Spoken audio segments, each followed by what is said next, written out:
د لوی او بخښونکي خدای تعالی په نامه درنو لیدونکو، باختر اژانس غواړي چې د افغانستان اسلامي امارت د اطلاعات او فرهنګ وزارت د فرهنګ او هنر معین قدرمن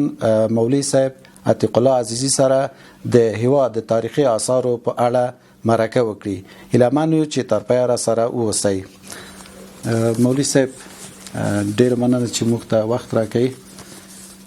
د افغانستان لرغوني اثار چې د کیندونو په پایله کې ترلاسه کیږي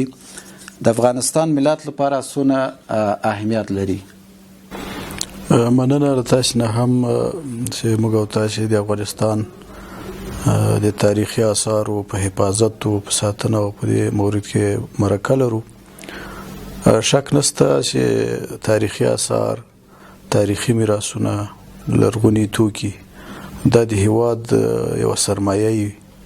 تلپاتې سرمایه، هغه هم تاریخي، هم اقتصادي، هم سیاحتي او هم نور اهمیت او ارزښتونه لري چې دغه ساتنه، دغه پالنه، دغه استحکام، دغه رغونه د موږ او د خپل باغرور ولس ګډ مسؤلیت او ګډ مکلفیت ده. نو طبعا د افغانستان بیش قیمت سرمایه دي او دا باید وساتل شي، د دې باید حفاظت وشي.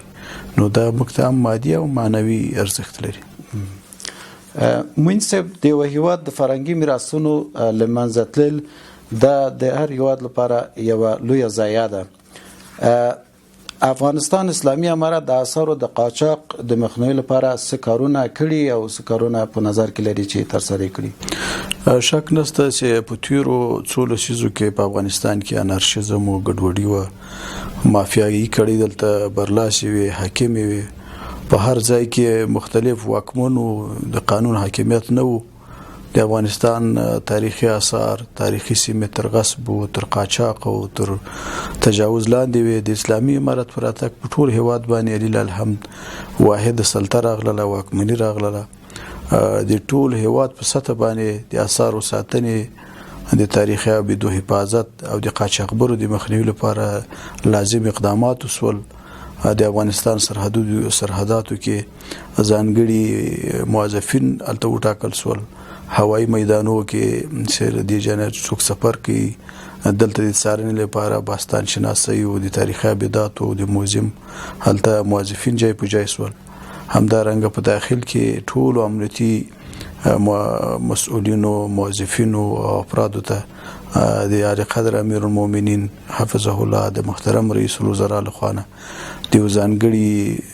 احکام او فرامینو له مخې نه یوه وپوهول سول چې باید تاریخي آثارو په ساتنې کې دوی خپل مکلفیت وکړي او هغه خلک تر څار لاندې ونیسي او د قانون منګولو ته وسپاري چې د تاریخي آثارو قاچاق دوی په مخ وړي او بېغوري کوي. نو اسلامي امارت دغه موضوع ته ډېر جدي متوجه ده. داسې کسان شته چې منابع شته، همکاران شته چې مثلا د اسلامي امارت سره په دې برخه کې همکاري کړې یا غواړي چې په دې برخه کې د افغانستان اسلامي امارت په ځانګړې توګه د اطلاعات او فرهنګ وزارت سره همکاري وکړي؟ موږ په دې فکر او تصور یو چې فرهنګي امور او تاریخي امور ته پاملرنه د نړیوالو مکلفیت هم ده چې دوی باید د افغانستان دغه تاریخي زیرمو او آثارو سره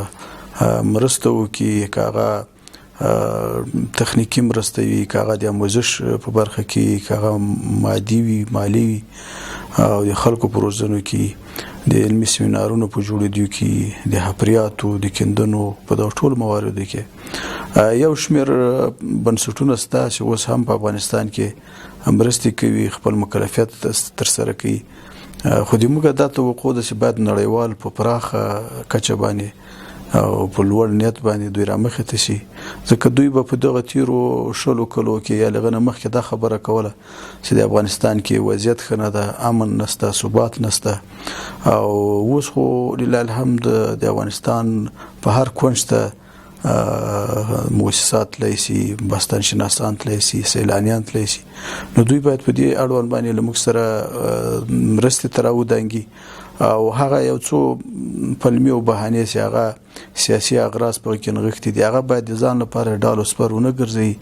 او دغه فرهنګي مسایل دا باید له سیاست نه جدا دوی وشميري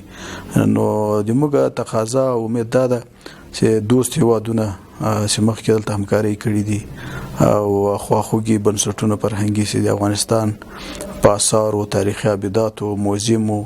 په نورو برخو کې دوی کارونه کړي هغه باید دوی بیرته شروع کړي او هغه پاتې پروژې نه یوازې پیل کړي بلکې نور هم را مخته شي ځکه افغانستان د تاریخي آثارو په لمخ نه سره ویلي چې دا د نړۍ یو بې بام موزیم ده دلته نړۍ هم مشترکات لري دغه ساتنه په دوی باندې لازمه ده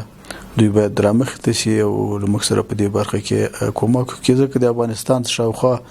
15,000 نږدې داسې تاریخي ابدي سیمې دي چې هغه ثبت شوي دي نو دا د دولت په واسه باندې هم پورانه باید نړیوال په دې کې کومک وکړي او مننه موین صاحب فکر کوم چې دلته کوم آنلاین کورس دی اول ته ګډونوال غواړي چې د تاریخي آثارو په برخه کې د اطلاعات او فرهنګ وزارت سره مرسته وکړي ستاسو وړاندیز ورته څه دی آنلاین کورسونه روزنیز پروګرامونه دا په خپل ځای کې اهمیت لري ځکه ظرفیتونه لوړیږي په دې کې هغه نوې پرمختیاوې چې د فرهنګي برخو کې په نړیواله کچه مخې ته راځي هغه اسانتیاوې برابري دا په خپل ځای کې موږ تقدیرو باید وشي خو دغه ترڅنګ ډیر اثر او ډیر اهمیت لري او په موثر انداز باندې خجای نیولې شي هغه ده چې نړیوال او خواخوږي جهاتونه باید عملی د اطلاعات فرهنګ وزارت سره مرسته تر وړاندې شي او دلته عملی سیمینارونه روزنیز ورکشاپونه ونډې او مجالس دا ونیسي او دلته د دې نه دوی ته د موږ د منسوبینو د ظرفیتونو په لوړولو کې دوی همکاري وکړي او د لوګر د مسینک کان چې د هیواد یو مشهوره ساحه ده الته ډیر آثار شته آیا دغه آثارو څخه اوس ساتنه کیږي او کې څنګه او د بالکل دغه ساتنه کیږي بلکې دغه د حفاظت لپاره او دغه طبيعي آفاتو شکه چې ضرر نه رسیدي دغه د مخنیوي لپاره موږ خپل وسایل سډیر کم دي هغه په کار اچولې دي همدا اوس موږ تاسو د مرکه کو خبرې کو مساینک د تاریخي آثارو د حفاظت لپاره موږ د یو طرح لمخنه عملی کار شروع کړی دا هغه ځایونه چې هغه عملاً له تخریب سره مخ دي دغه د حفاظت او ترمیم لپاره کار شروع کړی دا همدارنګه د طبي پیښو د مخنیوي لپاره هلته مرکزونه خلاص کړي دي ماهرین هم لګلي دي او ځینې هغه جون توکي چې هغه له خطر سره مخ هغه موسم د افغانستان ملي موزیم ته په دغه څو میاشتو مخکې وګړو کې هغه نقل کړي دي او ته محفوظ دي امین ستاسو په نظر د مسینک په تاریخي سیمه کې تاریخي آثار د افغان دولت یا اسلامي امارات او خلکو ته څونه اهمیت لري څونه ارزښت لري شک نشته چې د مسینک کان یا غسیمه په اقتصادي لحاظ باندې د میسو یا د نورو قانونو معدنونو یو لوی ذخیره ته لري لزان سره اقتصادي ګټه لري خو ترڅنګ د تاریخي آثار شتون د سونو کال وړاندې د خلکو په دې چې کې بودباش دغه د ژوند آثار دغه د کاروبار هغه نښانې دلته موجود دي د دوی معابد دي د دوی د اوسېدو ځایونه دي خونې دي د تجارت ځایونه دي د میسو د استخراج یعنی په هغه وخت کې چې د سونو کال مخکې دلته دوی خلک مشتوي او دغه د استخراج لپاره دوی عملاً الته کوم کار کړی دا غټول نښانې په غږی کې موجود دي نو دا موږ ته ډیر اهمیت لري او د اقتصادي برخه ترڅنګ دغه فرهنګي هغه اثر د خپل ځکه د افغانانو لپاره یو لوی اهمیت لري نو موږ په دې لټه کې چې هم هغه اقتصادي ګټه افغانانو ته ورسیږي او هم دغه تاریخي اهمیت هدا هم باید محفوظ شي نو دا طبعا موږ ته دواړه اهمیت لري هم اقتصادي او هم فرهنګي او په پای کې هیوادوالو په ځانګړي توګه د هیواد فرهنګیانو سوداګرو پانګوالو ته مو پیغام څه دی معین صاحب؟ د موږ غوښتنه له ولس نه دا ده چې اوس یو بهترین چانس راغلی ده، نړیوالو هم دغه ده غوښتنه ده چې یو زرین چانس ته د افغانستان د تاریخي سیمو د حفاظت او د تاریخي آثارو د ځای په ځای کېدو د محفوظوالي لپاره د افغانستان په ټولو ولایتونو کې د ساتنې لپاره اغسته ظرفیتونه شته. بیا خصوصا د افغانستان ملي موزیم د دې جوګه ده چې دغه آثار وساتل شي او په هغه باندې تحقیق وشي، بررسي وشي.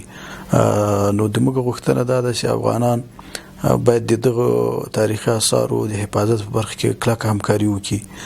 او مخکې کوم کارونه سوي دي بېغوري سوي باید هغه دوی بیا تکرار نه کړي. تاریخي آثارو ته په دې سترګو ونه ګوري چې دا یو معدن ده، یو ډبره ده، یو تیږه ده، نو دا باید استفاده وشکو چې نه دا د استفادې نه دي، دا د ساتلو دي، باید وساتل شي. نړیوال هم باید په دې اړوند باندې خپل مکلفیت ادا کړي. دغه موجوده کوم تاریخي ابدات او ځایونه چې دي دغه په استحکام کې کومک وکړي او د نوو سروي او د کیندنو د حفریاتو په برخه کې چې هغه تر معرض د خطر لاندې دي په هغه کې لمک سره باید دوی عملی تخنیکی مالی او بشري کومکونه باید وکړي. ډېر مننه معین صاحب.